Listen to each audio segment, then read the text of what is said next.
вярваш в Бог, пък гледам там една икона. Но ме е пазил Господ до сега. Защото аз съм честен човек, скромен, нема кражби, нема измами, изнасилвания. Всичко е било честно при мен. Имаше мои колеги бригадири, дето крадеха, умряха на 50-60 години. Аз съм на колко? 100. Но не съм откраднал едно левче. Нема кражба, нема мами, нема изнасилвания. Тук разни комшии на 50 години изнасили най-убавото момиче на Острец. И го хлеха рак в гърлото и там го стана. С това всичкото казваш да не правим лошо на хората. Да. Той ми беше шофьор, този човек.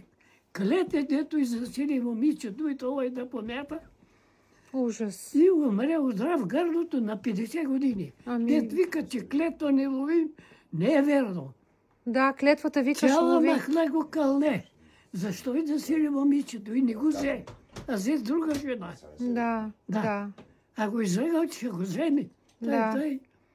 Вика, има една приказка, Бог забавя, но не забравя. Прави си криво, кога ще те фане.